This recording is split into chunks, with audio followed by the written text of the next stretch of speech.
제가 이 찬양을 참 좋아하거든요. 코로나 시대에, 코로나 팬데믹 때에 그 손경민 목사님이라고 하는 분이 이 귀한 찬양을 이렇게 한국 교회에 내놨는데, 처음 이 노래를 이렇게 딱 듣는데 막 눈물이 비 오듯 쏟아지는 거예요. 얼마나 감사한지. 그래서 우리 교회에서 그 찬양을 부르면서 제가 주책 없이 막 울었습니다. 왜냐하면은 지나온 날들의 그런 모든 그런 삶들을 이렇게 쭉 이렇게 주마등처럼 지나가는데 정말 모든 것이 은혜였습니다. 제가 태어나서 성장하고 살고, 저는 때때로 이렇게 내가 목사가 되어서 우리 교인들 앞에서 설교를 하고 이렇게 했다는 것이 얼마나 그게 정말 감사하고 축복인지 우리 자녀들한테는 늘 그랬습니다. 세상에서 제일 좋은 게 목사야 라는 그런 이야기를 제가 자주 하기도 하고 그랬습니다. 추운 새벽에 한 주간 동안 새벽을 깨우면서 이렇게 나오시느라고 참 수고 많이 하셨습니다. 하나님께서 그 사모하는 마음을 기억하여 주시고, 그분은 사모하는 영혼을 만족하게 하시고 줄인 영혼에게 좋은 것 주신다고 하셨거든요. 그래서 제가 여러분들에게 늘 가난한 심령을 잘 유지해야 된다, 배부른 심령 되면 안 된다라고 하는 그런 말씀을 드렸었는데, 하나님께서 여러분들에게 금년에 놀라운 축복의 역사들을 많이 이루어 주실 줄로 믿습니다. 우리 장로님들 이렇게 새벽에 나오셔서 이렇게 찬양하시고 그렇게 하셨는데, 저희 교회는 뭐 새벽기도 하고 그래도 찬양대 이런 것을 이렇게 별로 세워본 적이 없습니다. 그거 하라고 그러면 다 입이 튀어나올 것 같아가지고. 그런데 이 교회는 새벽에 이렇게 찬양대도 하시고, 특히 장로님들이 이렇게 섬겨주시는 그 모습을 뵐 때에 참 이 교회는 정말 참된 교회다라고 하는 그런 생각이 많이 들어가고 그렇습니다. 오늘 대표기도 하시는 장로님 한 주간 동안의 설교를 완전히 딱 서베이하셔가지고 완전히 복습을 시키고 그러는데, 제가 얼마나 막 은혜가 되는지 너무너무 장로님 참 귀하십니다. 근데 목사님하고 아주 비슷하게 생겼어요. 혹시 형제가 아닌가 생각이 돼요. 어디서 길거리에서 만나면은 목사님인 줄 알겠어요. 분위기가 완전히 그런 분위기고 그렇습니다. 참 너무나도 귀하고 감사합니다. 우리 그리스도인들은 돈으로 살고 힘으로 살고 지식으로 살고 어떤 능력으로 사는 사람들이 아니라 하나님의 은혜로 사는 사람들인 줄로 믿습니다. 우리는 하나님의 은혜가 있으면은 걱정할 필요가 없습니다. 왜냐하면 그분께서 함께 하시고 도와주시기 때문입니다. 그래서 제가 아들을 낳고는 임마누엘이라고 이름을 줬습니다. 성이 임시니까 하나님이 늘 함께 해주시면 좋겠다. 정말 하나님이 그 이름대로 함께 해주시더라고요. 그래서 내가 이름을 잘 지어야 되는구나 라고 하는 생각을 했습니다. 우리 아들이 커가지고 좀 미안한 생각이 들었어요.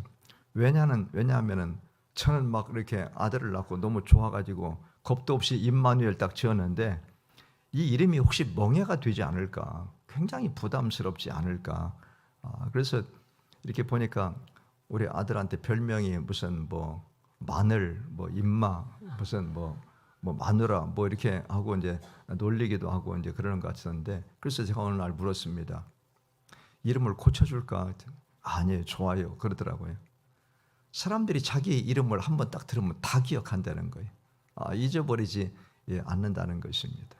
근데 의사가 돼가지고 여기다가 임마누엘 그러면은 그리스도인들이, 교인들이 보면은 저분은 예수 잘 믿는 분인가 보다, 상당히 의지가 될 것 같아요.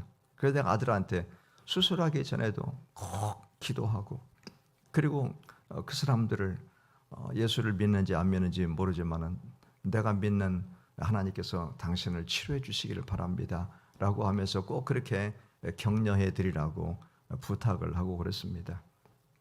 간 이식 수술이라는 것이 엄청 힘들거든요. 한 번은 이제 수술을 하는데 아침 9시에 시작을 했는데 하여튼 밤 거의 12시 가까이 돼서 끝났다는 것입니다. 왜냐하면 한쪽에서는 그 간을 떼내고 그리고 또 이제 한쪽에서는 그걸 또 이식을 하고 그러는데 거기다 글에다가 뭐라고 썼냐면은 막 나중에는 멘붕이 오고 너무 힘들으니까 그래서 어디론가 도망쳐버리고 싶을 정도로 그렇게 너무너무 힘이 들었다. 그래서 그런 경우에 왜냐하면 환자가 상태가 좋지 않은 가운데에 간 이식을 받는 그런 경우들이 많거든요.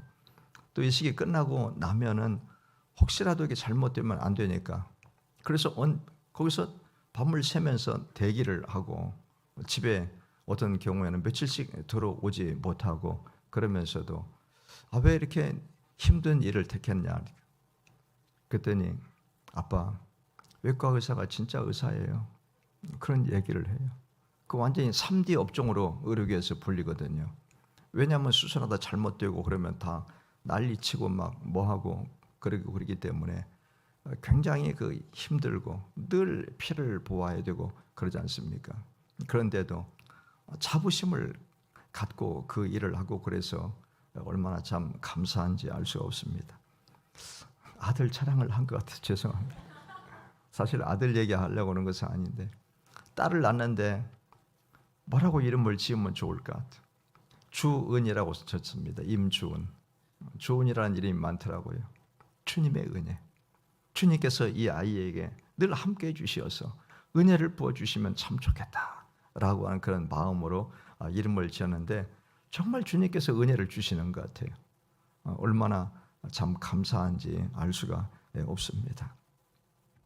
우리가 새해 벽두부터 추운 영하의 날씨에도 불구하고 이렇게 모인 것은 금년 한 해 동안 하나님의 은혜로 인도하심을 받기 위함인 줄로 믿습니다.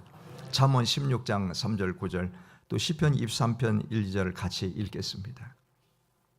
너의 행사를 여호와께 맡기라. 그리하면 내가 경영하는 것이 이루어지리라. 사람이 마음으로 자기의 길을 계획할지라도 그의 걸음을 인도하시는 이는 여호와시니라. 아멘.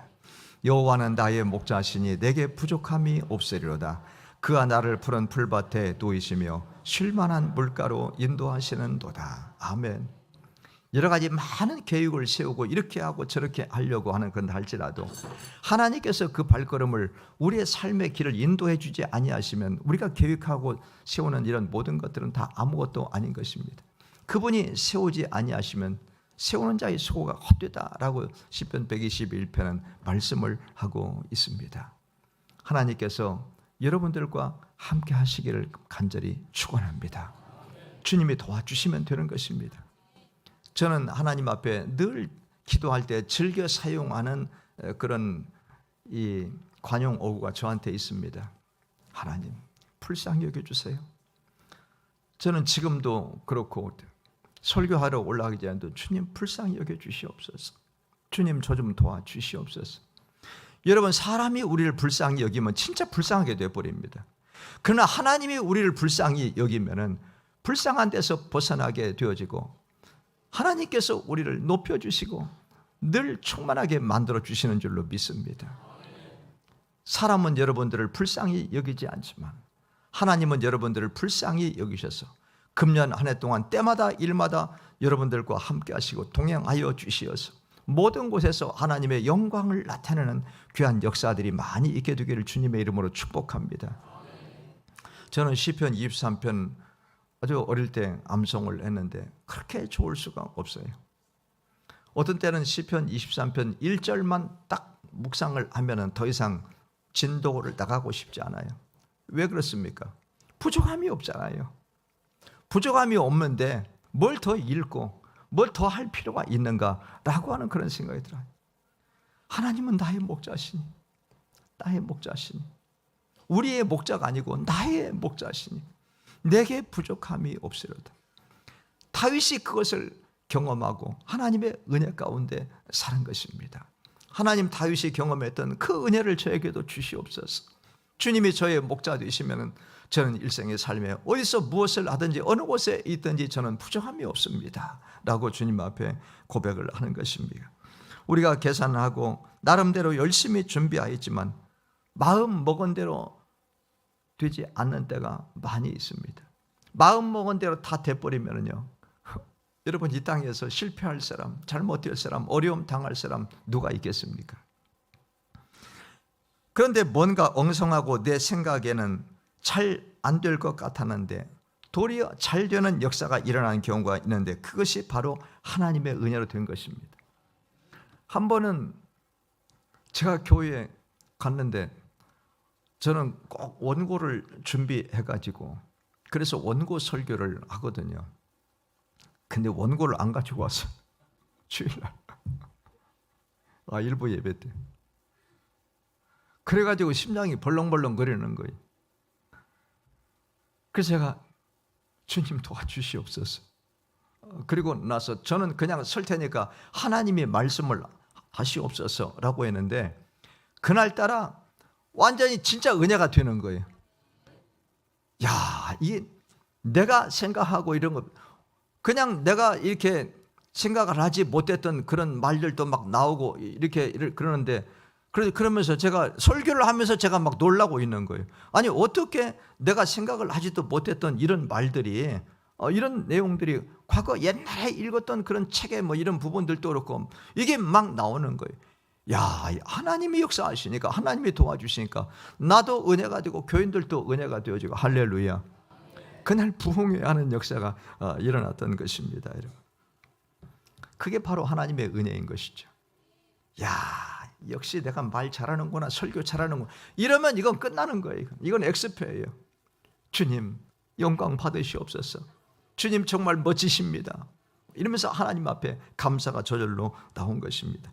하나님의 은혜로 산 사람은 자기의 삶을 설명하기가 참 어렵습니다. 성경에 나오는 복된 사람들의 삶을 우리가 어떻게 인간적으로 일일이 다 그걸 설명을 하겠습니까? 하나님께서 우리의 생각과 방법을 뛰어넘어서 기막힌 방법으로 역사를 하셨기 때문인 것입니다. 구약 성경에 나오는 야곱의 아들 요셉의 삶은 자기가 계획한 것이 아니었습니다. 그러나 하나님께서 인도하시는 대로 따랐을 뿐이었습니다. 룻의 인생도 역시 마찬가지입니다. 그는 불행한 여인이었지만은 큰 복을 받고 예수님의 족보에 올라갔잖아요. 그리고 다윗의 증조모가 되는 놀라운 축복을 누리게 되었습니다. 오늘의 본문에 나오는 이 아말렉과의 전쟁에서의 승리는 일반적인 전쟁 이야기하고는 전혀 다릅니다. 사실 어떤 군사 전문가가 이런 책 이걸 읽으면은요, 그 말도 안 되는 소리를 써놨구만 그럴 것 같습니다. 그렇지 않겠습니까? 도저히 이길 수 없는 싸움에서 이겼는데 그것은 이스라엘이 강했거나 아니면 무슨 뭐 전략과 전술이 뛰어났기 때문에 그랬던 것이 아닙니다.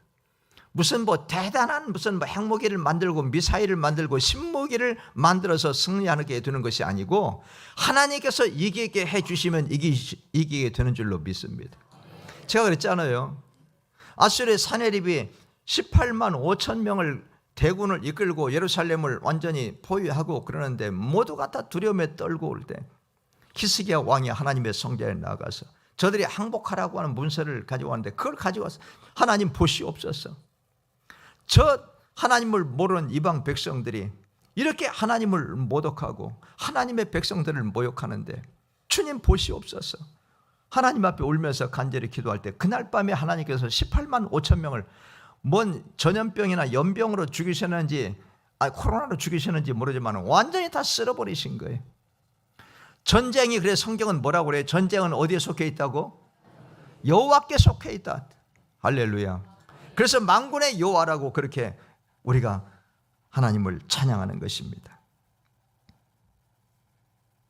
출애굽 후 지금까지 이스라엘이 싸운 싸움은 외부의 적과의 싸움이 아니라 끊임없이 내부적인 그런 문제였습니다. 본문 바로 앞에서는 르비딤에서 생수의 은혜를 주심으로 인하여 마음껏 마시는 기적을 경험했습니다. 반석이 깨어지면서 생수가 거기서 막 솟구쳐 나오므로 오아시스의 물과는 비교가 되지 않는 그런 물이 거기에서 막 나온 것입니다. 마음껏 마셨죠. 그런데 모두가 이렇게 기뻐하고 축제의 기분으로 들떠 있을 그때에 아말렉 족속이 군대를 이끌고 이스라엘 백성들을 쳐들어왔습니다. 그 중동 지방 이런 곳에서는요, 광야와 사막 같은 곳에서는 우물을 하나 만나는 것은 엄청난 축복입니다. 오아시스가 하나 있으면 그곳에 그것을 중심으로 지역이 만들어지고 그 사람들이 그곳에 살게 되는 것이죠. 여러분, 우리나라들, 세계도 그렇고요, 모든 문명들은 강 주변에서 일하는 걸 볼 수가 있습니다. 중국의 황하강이라든지, 여러분, 우리나라는 한강 아닙니까? 그렇지 않습니까, 여러분? 인도는 겐지스 그 강에서 문명이 그곳에 일어나고, 이스라엘은 나일강 유역에서 4대 문명의 발상지가 바로 강이 있는 그런 곳입니다. 왜냐하면 이 물이 중요한 거예요. 물이 흘러가는 그곳에, 바로 그곳에서 농사도 지을 수도 있고 사람이 그곳에서 살 수가 있기 때문에 그런 것이죠. 아니, 오아시스가 없었는데, 근데 그곳에서 살고 있는 이 유목민들로서 이렇게 족속을 이루고 있는 아말렉 족속들이 어느 날 보니까 어디서 막 개미떼 같은 사람들이 몰려왔는데, 뭐 물이 없다고 아우성을 치우더니 갑자기 뭐 춤을 추고 난리가 나고, 거기서 나오는 물들이 막 흘러 내려오고 이런 걸 보면서 욕심이 난 거예요. 우리가 저 오아시스를 차지해야 되겠다 라고 하는 그런 마음이 생겨서 군대를 이끌고 이스라엘 백성들을 쳐들어왔는데, 이스라엘 백성들은 애굽에서 노예 생활이나 했지 뭐 군사훈련 받아본 사람이 누가 있겠습니까? 총이나 칼을 들어보았겠습니까? 그들은 피라밋을 만들고 뭘 이런 것들을 만들고 그러면서 채찍에 맞으면서 일이나 하는 그런 노동자였지 군사훈련을 받아본 적이 없는 것입니다. 그런데 쳐들어왔으니 이거 어떻게 합니까? 그들은 무기를 들고 조직적으로 그렇게 왔기 때문에 도저히 어떻게 방법이 없었던 것입니다. 여러분, 우리가 하나님의 축복을 받고 은혜를 받고 기뻐하고 있는데 마귀가 공격을 해야 돼요. 호사타마라고 하는 말이 있지요. 좋은 일 있는 곳에 꼭 마가 낀다. 우리 조상들이 그런 말을 만들어냈습니다. 우리가 은혜 받고 축복을 받았다고 해서 마귀가 포기하는 것이 아니라, 그럴수록 배가 아파가지고, 우리가 잘 되면은 배가 아파가지고 이걸 어떻게 애쓰든지 뺏어버려야지, 넘어뜨려버려야 되지 라고 하는 이런 계획을 가지고 우리를 공격하고 괴롭히는 것입니다. 그래서 우리는 천국에 도착을 할 때까지 정신을 차리고 끊임없이 하나님 앞에서 깨어 있어야 하고, 마귀와의 영적 전쟁을 항상 준비하면서 살아가야 되는 것입니다. 그래서 성경은 우리에게 이렇게 말씀하죠. 베드로전서 5장 8절 9절을 같이 읽습니다.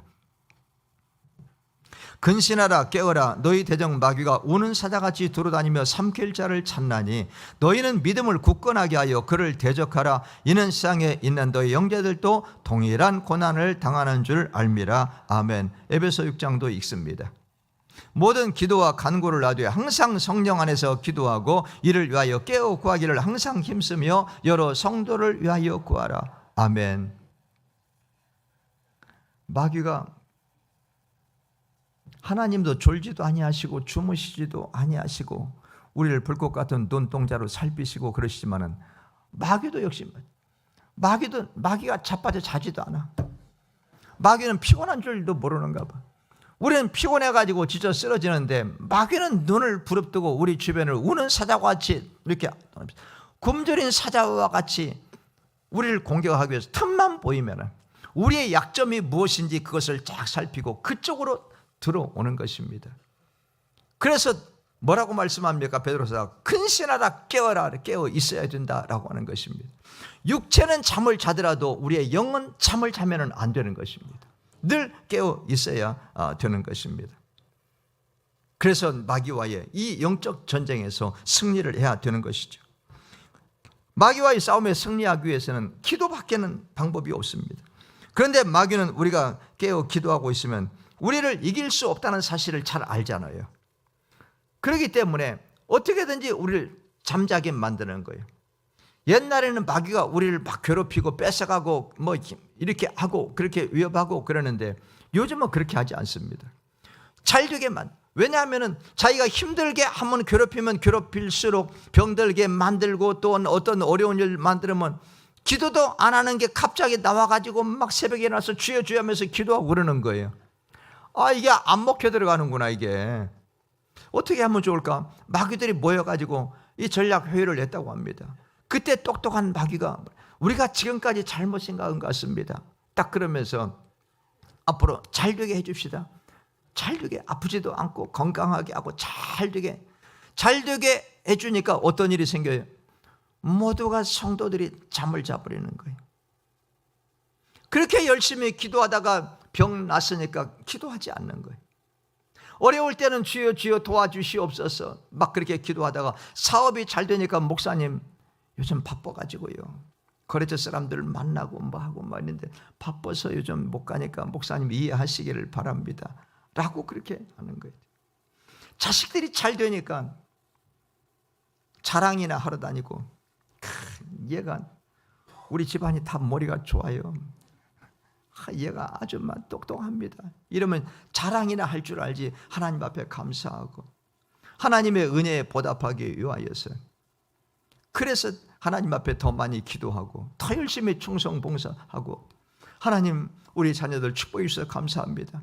저는 하나님 앞에 드릴 것 없어서 제가 몸으로 때우겠습니다 라고 하면서 교회에 나와가지고 막 이렇게 열심히 봉사하고 그러는 것이 아니고 놀러 다니고 막 이렇게 하고 그래서 마귀한테는 전부 다 넘어가는 경우들이 많습니다. 그래서 쳐들어오기 전에 먼저 잠을 채우는 거예요. 도둑을 맞는 이유는 간단합니다. 잠들어 있기 때문에. 불 환하게 켜놓고 주인이 응접실에서 여러분 여기 거실에서 왔다 갔다 하는데 뭔 어떤 강큰 도둑이 거길 들어온다는 말입니까? 그렇지 않아요. 그때 들어오는 건 강도죠.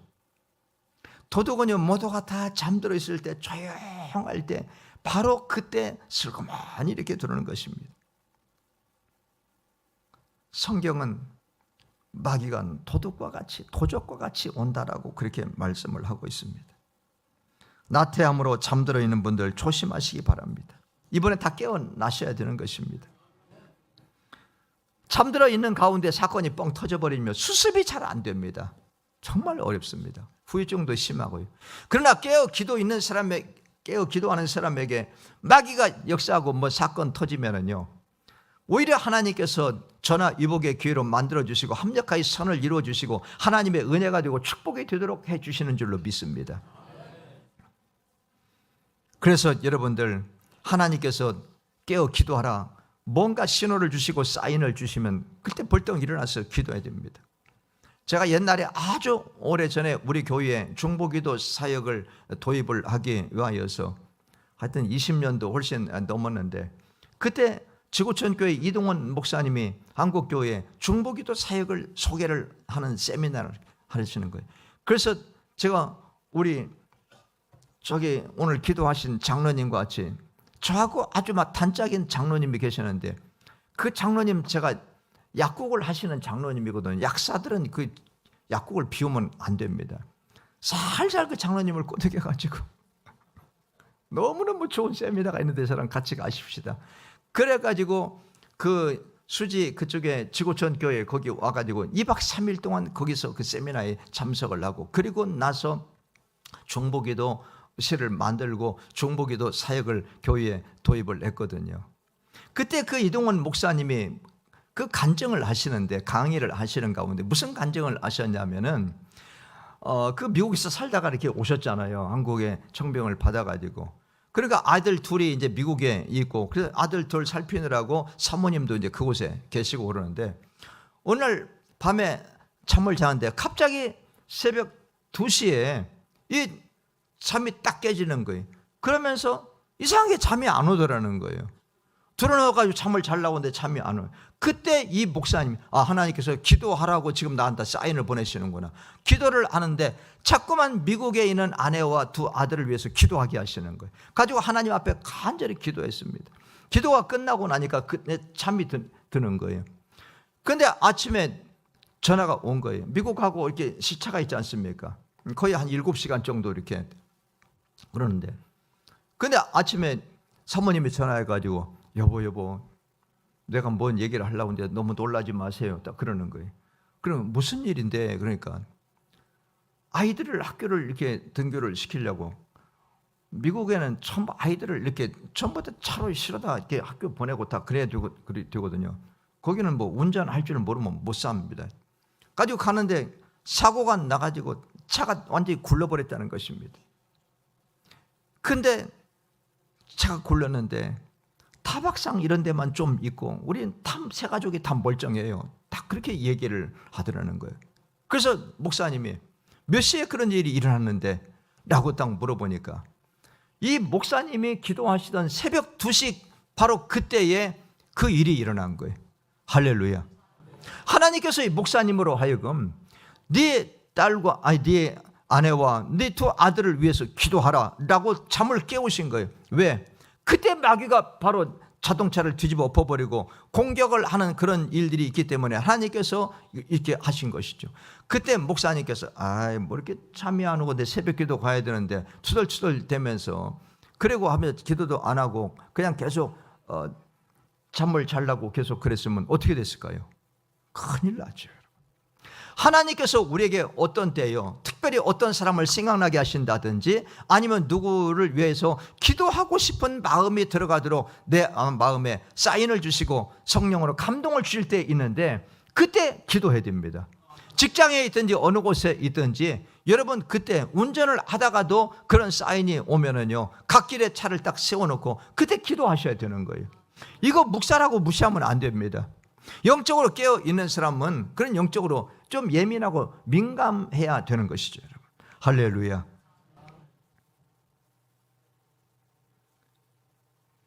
모세는 여호수아에게 젊은 사람들을 이끌고 나가서 적들과 싸우라고 했습니다. 그리고 자신은 전쟁터가 내려다 보이는 산 위로 올라갔습니다. 모세는 이 전쟁을 어떻게 싸워야만이 이길 수 있는가라고 하는 것을 영적으로 그는 영적 지도자이고 그렇기 때문에 하나님과 늘 교통하는 사람이었기 때문에 그것을 알고 있었던 것입니다. 이 전쟁은 겉으로 보기에는 육의 전쟁이었지만 이것이 바로 영적인 전쟁이라고 하는 것을 알았습니다. 보이지 않는 곳에서의 싸움에 의하여서 이 땅에서의 전쟁이 판가름 난다는 것을 알았던 것입니다. 위에서 이기면 여기서도 이깁니다. 기도로 위에서 지면은요 여기서도 지는 거예요. 오늘의 이야기는 신앙생활에서 우리가 명심해야 될 매우 중요한 원리를 가르쳐주고 있습니다. 우리는 어떤 사건이 생기게 되면 그 사건과 관계된 그런 사람을 미워하고 비난하며 그 사람과 싸우려고 하는데, 그러나 그렇게 하면은 마귀에게 휘둘리게 되고 결국은 마귀 손 안에서 놀아나게 되는 거예요. 마귀 손 안에서 놀아나는 거예요. 예수님께서 베드로에게, 큰 소리치는 베드로에게 마귀가 너를 밀가루로 타려고, 옛날 시골 사셨던 분들은 아시죠? 채가 있습니다. 기들한 거. 거기다 곡식 올려놓고 이렇게 합니다. 바람에 의하여서 쭉정이라든가 이런 부분들을 다 이렇게 내보내기 위해서 이거 마귀가 여기다 올려놓고 우리를 이러고, 여러분 우리가 이런 식으로 마귀에게 당하면 안 되는 줄로 믿습니다. 우리를 만만하게 알고 밀가루도 타려고 그렇게 하면 안 되는 것이죠. 큰 소리 친다고 되는 거 아니잖아요. 베드로 큰 소리 치는 거예요. 주님은 기도하시는데 땀방울이 핏방울처럼 그렇게 떨어질 정도로 그렇게 기도를 하시는데, 베드로 사도는, 세자들은 어떻게 했습니까? 저만큼 떨어진 곳에서 자빠져 찼다 그런 얘기입니다. 나와 함께 기도하자라고 그러는데 그냥 다 자버리고 말았습니다. 그러니 이길 수 있습니까? 못 이기죠. 예수님은 온갖 수모를 당하고 고통을 당하고 마지막 죽임을 당하는 그 순간에도 이 망할 놈들, 이 못된 놈들 막 이러면서 저주의 말을 퍼붓는 것이 아니라 아버지 저들을 용서하여 주시옵소서, 자기들이 뭔 짓을 하고 있는 줄을 모르고 있습니다 라고 하면서 오히려 그들을 위해서 기도하고 마지막에 승리하시잖아요. 베드로 어떻게 됐습니까? 보잘것없는 계집종 앞에서도 예수님을 3번씩 모른다고 부인하고 마지막 3번째는 예수님을 저주까지 하면서, 오늘로 말하면 예수 그 XX 그 누군데 나하고 자꾸 이렇게 갖다 붙이느냐라고 이렇게 했던 것입니다. 기가 막힌 일이죠. 나중에 통에 자복하는 역사가 일어나긴 했습니다만 평생 동안 새벽닭이 울 때마다 일어나서 가슴을 치면서 울었다고 합니다. 그때 그게 너무나도 정말 회한으로 남는 거예요. 통한스러운 거예요, 그게. 그래서 사람들이 서로 막 싸웁니다. 부부가 서로 싸우고, 형제간에 싸우고, 교인들끼리 싸우고, 목사님과 장로님들이 싸우는데, 그러나 이건 결코 주님의 뜻이 아니죠. 마귀에게 놀아나고 있는 것이 되는 것입니다. 겉으로 드러난 아말렉은 단순히 마귀의 도구에 불과했습니다. 그래서 우리는 아말렉 뒤에 누가 숨어 있는지를 알아야 하는 것입니다. 오늘 또 아말렉이 우리에게 옵니다. 다양하게 사람으로 사건으로 우리들을 죽이려고 우리를 넘어뜨리려고 오게 되는데 그 뒤에 뭐가 있는지 마귀 사탄이 약한 영들이 어떻게 그 뒤에서 꼭두각시로 이 사람을 지금 조종을 하고 있는가를 알아야 되는 것입니다. 그렇지 않으면 이 앞에 있는 사람하고 팍 터지게 싸우는 거예요. 어떻게 보면 이 사람도 불쌍한 거예요. 왜? 마귀의 종노릇을 하고 있잖아요. 마귀에게 쓰임, 하나님 앞에 쓰임 받아야 되지 마귀에게 쓰임 받으면 안 되잖아요. 여러분은 늘 그렇게 기도해야 됩니다. 저는 평생 동안 주님께 쓰임 받기를 원합니다. 결코 마귀에게 쓰임 받지 않게 하여 주시옵소서. 교회에서 어떤 일들이 일어날 때 마귀에게 쓰임을 받으면 안 됩니다. 여러분, 큰일 납니다. 자기는 막 정의로운 것처럼 막 뭐하고 그렇습니다만은 그거 아니에요. 교회를 하나님이 찢겠어요? 마귀가 찢는 것이죠. 여러분, 그때 반드시 마귀의 손에서 놀아나는 그런 명분이 너무너무 그럴듯해요. 너무너무 합리적이고 그럴듯합니다. 절대로 그 낚싯밥에 여러분들이 걸려들면 안 되는 것입니다. 마귀는 사람을 내어세워 우리를 괴롭게 합니다. 그것도 가까이에 있는 사람을 도구로 사용을 합니다. 그래야 상처를 심하게 받아요. 저 멀리 길거리 알지도 못하는 사람이 지나가면서 나에게 욕 한마디 한다고 그래가지고 그 사람 때문에 막 열받쳐가지고 그날 잠이 안 오고 막 밥맛이 없고 그러겠습니까? 그런 거 없습니다. 가까이 있는 사람, 나하고 아주 친한 사람, 내가 믿었던 사람, 내가 존경했던 사람, 그런 사람을 통해 가지고 나에게 상처를 주고 그러는 것입니다. 아내와 남편을 도구로 사용하고 가족을 사용하고 직장 동료와 이웃을 사랑하고 같은 교회 성도를 사랑하고 어떤 때는 내 구역의 구역장님을 통하여 가지고 나를 시험 들게 만드는 거예요. 그래야만 더 큰 상처를 입고 넘어지기 때문인 것입니다. 우리의 일상의 삶에서 매일같이 다양한 일들이 일어납니다. 오늘 또 무슨 일이 우리 앞에 놓여 있는지 알 수가 없습니다. 그것이 사건이나 사고일 수도 있고 질병일 수도 있고 마음이 상하는 일일 수도 있는데 우리 신앙인들은 이런 것들을 영적인 눈으로 바라보는 훈련을 해야 할 필요가 있습니다. 왜냐하면 배후에서 사탄이 역사하는 경우들이 너무 많기 때문입니다. 에베소 6장은 우리의 싸움은 혈과 육에 대한 싸움이 아니라고 했어요. 오늘 장로님도 그렇게 기도하시죠. 혈과 육이 뭐예요? 혈육을 가지고 있는 사람을 이야기하는 것입니다. 사람과의 싸움이 아니고 하늘에 있는 악한 영들과의 싸움이라고 성경은 우리에게 분명하게 가르쳐 주고 있습니다. 에베소 6장 12절 말씀을 읽습니다. 우리의 씨름은 혈과 육을 상대하는 것이 아니요 통치자들과 권세들과 이 어둠의 세상 주관자들과 하늘에 있는 악의 영들을 상대함이라. 아멘. 왜 싸움이라고 안 하고 전쟁이라고 안 하고 씨름이라고 했을까요? 여러분, 씨름 아시죠? 상대방의 삿발을 딱 잡습니다. 놓으면 지는 거예요. 그렇지 않습니까? 놓으면 상대방한테 넘어지는 거죠. 이걸 그래서 씨름이라고 그러는 거예요. 네가 넘어지든지 내가 넘어지든지, 네가 망하든지 내가 망하든지, 그래야 끝나게 되는 것이 씨름인 거예요. 그래서 우리의 씨름이라고 그런 식으로 표현을 하고 있는 것입니다. 그러므로 사람과 싸우면 안 됩니다. 뭐와 싸워야 돼요? 악한 영들과 싸워야 돼요. 마귀 사탄과 싸워야 하는 것입니다. 그리고 사탄과의 싸움은 기도가 최고의 무기이고 승리의 비결입니다. 그래서 모세는 하나님의 지팡이를 들고 산 꼭대기로 올라갔습니다. 보이지 않는 악한 영들과의 싸움은 쉽지 않은데 그 이유는 마귀는 우리를 너무 잘 알잖아요. 우리가 무엇이 약점인지를 잘 알고 있는데 우리는 마귀를 잘 모르잖아요. 이런 맹인하고 눈뜬 사람하고 싸우면 누가 이기겠어요? 당연히 눈뜬 사람이 이길 수밖에 없는 것이 아니죠. 마귀와의 싸움은 바로 이렇습니다. 그렇기 때문에 기도해야 되죠. 기도해서 성령님의 도우심을 입어야 되는 줄로 믿습니다. 그래야만 승리할 수 있기 때문입니다. 에베소 6장 18절은 항상 성령 안에서 기도하라 이렇게 말씀하세요. 성령 안에서 기도하라고 하는 것은 기도할 때 성령님의 도우심을 받으라는 것입니다. 성령님, 제 기도가 하나님의 보좌에 상달되게 하여 주시옵소서 라고. 제가 이 시간 제 욕심으로 제 인간적인 생각으로 기도하는 것이 아니라 성령님 제 기도를 주장하여 주시어서 하나님께서 기뻐하시는 하나님께 합당한 그런 기도를 드릴 수 있게 해달라고 끊임없이 성령님의 도우심을 받아야 되는 것입니다.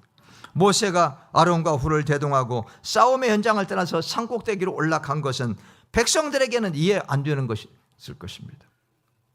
이제 노인네가 아주 도망을 치는구나, 그랬을 것 아닙니까 여러분? 그렇잖아요. 나이가 80이 넘었는데, 아론은 형이지 않습니까? 훌은 동생이고, 나이가 전부 다 80대고 그러는데, 그러니까 아이고 이제 급하니까 도망가는구나 라고 생각을 할 가능성이 많이 있지 않겠습니까 여러분? 그러나 모세는 이 싸움이 용사들에게 달려있는 것이 아니라 하나님께 달려있음을 알았기에 산 위로 올라가서 하나님께 부르짖어서 기도했습니다. 백성들과 군인들은 모세가 하나님의 지팡이를 들고 산 꼭대기에 딱 올라가 있으니까 밑에서 보면 다 보이잖아요 여러분. 어느 곳에 있든지 그 모습이 모두가 다 보이는 거예요. 그 지팡이가 어떤 지팡이입니까? 이스라엘, 이집트에 10가지 재앙을 쏟아 부었던 지팡이 아닙니까? 홍해바다를 가른 지팡이고, 반석을 쳐서 반석을 깨뜨려서 생수가 나오게 만든 하나님의 위대한 지팡이잖아요. 그 지팡이를 들고 두 손을 들고 거기서 하나님 앞에 주여 주여 우리 식으로 하면 그렇게 해서 부르짖어서 그 기도하는 모습을 보면서 여호수아와 갈렙과 밑에 있는 용사들은 우리 모세님께서 우리를 위해서 기도하고 계신다, 하나님의 권능의 지팡이가 높이 올려졌다, 우리는 이 싸움에서 반드시 이긴다, 용기 100배 했을 것 아닙니까? 그래서 지팡이를 들고 손을 들고 기도하는데 이들이 막 열심히 싸운 막 이겨나가는 거예요. 근데 조금 있다 보니까 아니 지팡이가 어디로 가버렸어요? 왜 그랬습니까? 이 노인이 너무 힘이 든 거예요. 여러분 손 들고 한 30분만 있어 보시기 바랍니다. 어릴 때 학교 다닐 때 그건 뭐 잘못하면 선생님이 뭐 시켜요? 손 들고 있으라고 그래. 나 처음에 이렇게 잘 올려, 손이 이렇게 돼. 이민채 똑바로 올려. 얼마나 힘든지 알 수가 없어요. 그렇지 않습니까? 몇 시간 동안 손 들고 기도해 보세요. 팔 떨어지는 것 같고 나중에 손에 쥐나고 막 너무너무 힘듭니다. 그러니까 이 노인이 주저앉아 버리는 거예요. 손을 들고 기도하면은 이스라엘이 이기고, 손을 내리면 아말렉이 이기고 하는 희한한 일이 그곳에서 일어나게 되었던 것입니다. 여러분도 기도할 때 한번 손을 들고 기도해 보시길 바랍니다. 손을 들고 기도하는 것은 하나님, 저는 하나님밖에 없습니다, 저는 하나님의 도움이 필요합니다 라고 하는 그런 의미가 있고, 이렇게 기도하는 것은 하나님께 항복합니다 라고 하는 그런 의미도 있고 그렇습니다. 그런데 모세가 자꾸 손이 내려오는 거죠. 이에 놀란 아론과 훌이 모세를 큰 돌을 하나 갖다 놓고 거기에 딱 앉게 하고 양쪽에서 둘이 하나씩 손을 잡은 거예요. 손을 잡고 그렇게 기도하는 것입니다. 그래서 어떻게 됐습니까? 이스라엘이 승리한 줄로 믿습니다. 합력이 중요하고 합심하여 기도하는 것이 중요하다는 사실을 우리들에게 잘 보여주고 있는 거예요. 전도서 4장 12절을 함께 읽겠습니다. 한 사람이면 패하겠거니와 두 사람이면 맞설 수 있나니 세 겹줄은 쉽게 끊어지지 아니하느니라. 아멘. 옛날에 어떤 아버지가 임종을 하게 되는데 아들 셋을 불러다 놓고 나뭇가지를 가져오라 했답니다. 그리고 나서 하나 꺾어봐라, 다 꺾어지는 거예요. 2개 꺾어봐라, 힘들지만 2개도 꺾어지는 거예요.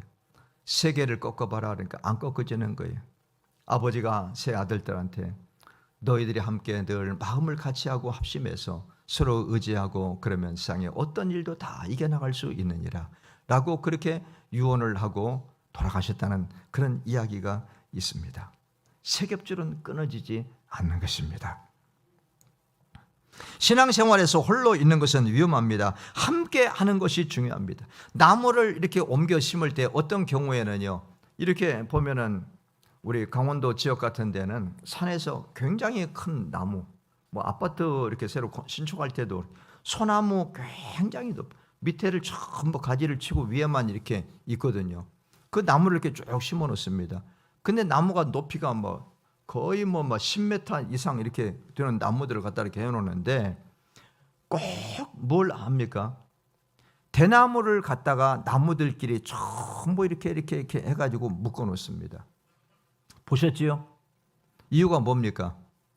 비바람 몰아치고 태풍 오고 그러면은 얘 심어 놨는데 아직 깊이 뿌리 내리려고 하면은 굉장히 힘들거든요. 뿌리 깊은 나무는 무슨 일이 있어도 넘어지지 않습니다만은 뿌리가 시원찮은 나무들은 태풍 불면 가로수도 다 넘어지지 않습니까? 서로 의지해가지고 태풍도 이겨 나가라고 그렇게 대나무로 다 이렇게 묶어 놓는 것입니다. 나무 나중에 뿌리가 완전히 내리게 되면은 그거를 치우는 것이죠. 하나님이 교회를 세우신 것은 공동체를 통해서 서로 위로해주고 붙들어주고 격려하면서 이 영적인 싸움에서 승리하고 험한 세상을 이겨나가도록 하기 위함입니다.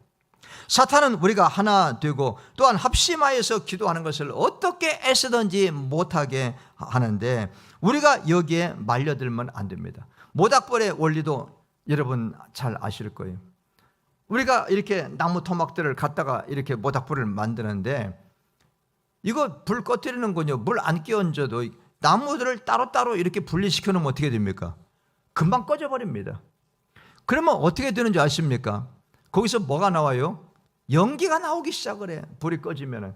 그러면 주변에 있는 사람들 눈에 다 막 매캐 캑캑거리고 눈에서 뭐 나와요? 눈물 나와. 따로따로 떨어져 있으면은 교회가 하나 되지 아니하고 같은 말 같은 마음 같은 뜻으로 같은 생각으로 하나 되지 아니하면은 눈물 나는 일이 생기게 되는 것입니다. 오늘 본문에서 모세의 팔을 양쪽에서 붙들어 올리고 있는 모습이 너무나도 아름답습니다. 모세가 담임 목사님이라고 하면 아론과 훌은 장로님들인데 참된 교회 장로님들은 담임 목사님의 좋은 동역자가 되셔야 되겠는데 기도 동역자들이 먼저 되시기를 바랍니다. 기도 동역자라고 하는 책이 소책자가 있는데 너무너무 은혜로운 책. 기도 동역자가 있어야 돼요. 구역장님에게도 기도 동역자, 여러분들에게도 기도 동역자. 무슨 일이 갑작스럽게 어떤 일이 생기게 되면 전화를 해가지고 집사님 기도해 주세요. 지금 우리 아이가 지금 사고가 나가지고 병원에 응급실에 실려갔습니다 라고 하면서 전화로 해가지고 전화할 수 있는, 내가 얘기를 하면 무슨 일을 하다가도 모든 걸 내려놓고 기도해 줄 수 있는 기도 동역자가 여러분들 몇 명이나 있습니까? 장로님들끼리 기도 동역자가 되셔야 되는 것입니다. 그리고 목양의 동역자들도 되시기를 바랍니다. 기도의 동역자가 많은 교회는 힘 있는 교회가 됩니다. 담임 목사님께서 기도하러 모입시다 라고 그러면 만사를 제쳐놓고 모여야 됩니다. 우리 버스 대절해가지고 저기 놀러 갑시다 그러면 안 오셔도 별 문제 없어요. 기도합시다 그러면 다 와야 돼. 할렐루야. 새벽 5시에 기도하러 모입시다 그러면 다 나와야 돼. 새벽에 나오려면 뭐 해야 돼? 밤에 일찍 자야 돼. 그래 안 그래요? 밤에 늦게 자고 아침에 새벽에 일어날 수 있습니까? 나오긴 나와도 하루 종일 해롱해롱거리죠. 밤에 일찍 자야 돼. 새벽 기도 나오려면 9시에 자야 돼. 아무리 늦어도 10시에 자야 돼. 밤에 연속극 보고 뭐하고 그러면 안 돼. 여러분 새벽에 나와서 하나님 앞에 기도하시기를 바랍니다. 새벽 기도 많이 나오면은요, 목사가 완전히 막 얼마나 배가 부른지 알 수가 없어. 밥을 안 먹어도 배고프지 않아. 근데 자리가 빈자리가 많고 뭐하고 그러면은 마음이 늘 허전해. 마음이 늘.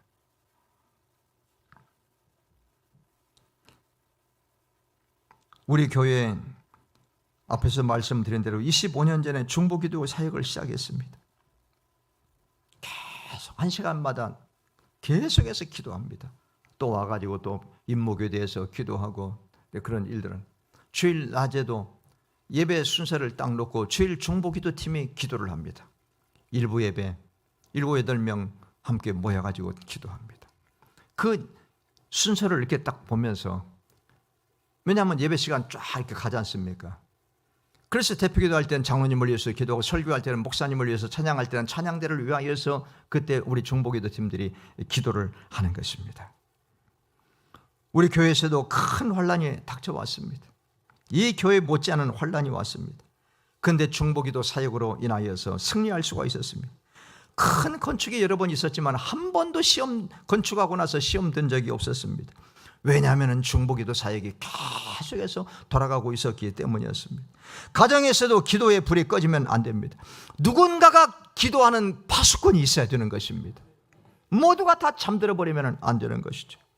부모님은 자녀를 위해서 기도하고, 자녀 손들은 부모님을 위하여서 기도하고, 남편은 아내를 위해서, 아내는 남편을 위해서 기도해야 됩니다. 우리는 기도를 쉬는 죄를 결코 범해서는 안 됩니다. 평생 동안 기도하다가 하나님 나라에 가겠다라고 하는 각오가 여러분들에게 있기를 바랍니다. 기도보다 더 중요한 것이 없습니다. 제가 앞에서 말씀을 드렸죠. 기도를 방해하는 것은 그것이 무엇이든지 마귀예요. 마귀예요. 기도 못하게 하고 기도 시간 뺏는 것은 마귀예요. 사탄아 물러가라 라고 그렇게 말씀을 하셔야 되는 것입니다. 너무 바빠서 기도 잘 못하면은요, 바쁜 거 줄이세요. 바쁜 거. 그렇지 않습니까? 뭘 그렇게 바쁘게. 주님이 말씀하셨잖아요. 부자가 너무너무 막 잘 되고, 그러니까 창고를 가득하게 싸고 양식, 내 영혼아 열에 쓸 것을 왔으니 이제는 마음껏 먹고 마시고 재밌게 한번 놀아보자. 안 좋은 거예요. 그래서 제가 일용할 양식이 진짜 하나님의 은혜라고 말씀을 드렸잖아요. 진짜 하나님이 사랑하는 사람은요, 너무 큰 부자가 되지 않게 하시는 거예요. 아굴의 기도도 그렇지 않습니까? 너무 부자가 돼가지고 하나님 모른다고 그런 소리, 헛소리 하지 않게 하여 주옵소서. 너무 가난해가지고 자꾸만 도적질하려고 남의 것 욕심내는 그런 일도 없게 하여 주시고, 너무 부자도 되지 말게 해주시고, 가난하게도 하지 마시고 적당하게 주시옵소서. 멋있는 기도입니다. 보통 사람 그런 기도 못합니다. 주여 나도 부자 되게 하여 주옵소서. 잘 먹고 잘 살게 해 주시옵소서. 그렇게 기도하지, 아굴의 기도까지 그렇게 하기는 쉽지가 않은 것입니다. 여러분, 바쁠 때 조심하시기 바랍니다. 잘 나갈 때 조심하시기 바랍니다. 아시겠어요? 모든 일이 형통할 때 깨어있는 사람은 영적으로 두려운 마음이 들어갑니다. 하나님도 축복해 주시지만 마귀도 축복해 준다는 사실을 아셔야 돼요. 하나님의 축복은 뒤끝이 없지만 마귀가 축복해 주는 것은 반드시 그것이 나중에 걸림돌이 되어버리고 맙니다. 잘 될 때 무조건 다 하나님께서 잘 되게 해주시는 것이라고 하는 생각을 갖지 말아야 됩니다. 하나님, 이것이 하나님의 축복입니까? 꼭 그분한테 물으셔야 됩니다. 그래서 더 두려운 마음을 가지고 그럴수록 더 하나님 앞에 기도해야 됩니다. 그러면 반드시 승리하게 되는 줄로 믿습니다. 여러분 모두 기도의 용사가 되심으로 여러분의 개인의 삶에서 날마다 승리하시는 삶을 살고, 여러분의 가정은 복된 가정이 되어지고, 여러분의 교회는 평안하고 든든히 써가는 교회, 부흥하는 교회, 은혜가 넘치고 성령 충만한 교회가 되어지기를 주님의 이름으로 간절히 축원합니다. 한 주간 동안 함께 할 수 있어서 너무 감사했습니다. 근데 목사 다 끝났구나, 그런 생각이 많이 들었습니다. 은퇴하고 나서. 은퇴한 사람 누가 와서 설교를 시키겠습니까? 가까운 교회들 새벽에 제 간절한 소망은 죽을 때까지 불이 꺼지지 않는 것이거든요. 새벽에 나가서도 하나님 기도하는데 저 뒷자리에 앉아가지고 기도를 하는데, 내가 저기서 말씀을 전해드리는데 내가 성도가 돼가지고 이렇게 뒤에 앉아있구나, 뭔가 허망한 생각이 들어가. 나 아직도 젊은데, 아직도 팔팔한데. 내가 아내한테 그랬어요. 여보, 내 평생 소원이 한번 개척해보는 것이었는데 우리 개척 한번 해볼까? 아내가 혼자 하세요. 뭔 내가 대단하다고 혼자 개척을 하겠습니까? 그동안에 막 시어머니 같은 장모님들 눈치 보고 막 그러느라고 내 소신껏 목회 못했는데 개척해가지고 한번 소신껏 한번 목회 한번 해볼까? 아내님께서 못하겠다고 해서 제가 포기했습니다. 그러고 있는데 목사님이 저를 부르신 거예요. 우리 새벽 부흥회하는데 목사님 오셔서 설교 좀 해주세요. 못합니다 라고 겸손하게 좀 이렇게 해야 되잖아요. 감사합니다 그랬어요. 내가 불러주셔서 감사합니다. 이제는 완전히 퇴물되어 가는데 이렇게 불러주시니 감사합니다 라고 하는 마음으로 제가 새벽마다 이곳에 왔습니다. 힘이 하나도 안 들어요. 일주일 더 하라기도 나는 할 것 같아요. 여러분들 뒤로. 그러면 여러분들은 그럴 거예요. 강사님 혼자 하세요. 우리 한 주간 동안 죽겠어요. 열심히 참석해 주신 여러분들 감사합니다. 제가 언젠가 꿈을 꾸는데요. 주일날 갔는데 교인이 한 명도 없어. 놀래서 오늘 주일날 아닌 것 같아. 아니 왜 교인이 한 명도 없지? 그래가지고 내가 꿈속에서 주저앉아서 울었다니까요. 하나님 어떻게 교인이 한 명도, 그 많던 교인이 다 어디로 가버렸습니까? 여러분 설교를 들어줄 분이 없으면, 와가지고 앉아서 함께 기도할 사람이 없으면 세상에 그것처럼 힘든 일이 어디가 있겠습니까? 여러분들께 시간마다 변함없이 와주셔서 너무나도 감사합니다. 옆에 계신 분들한테 한 주간 동안 수고하셨어요 한번 해주세요. 갑절의 축복을 받으세요. 끝까지 승리하세요.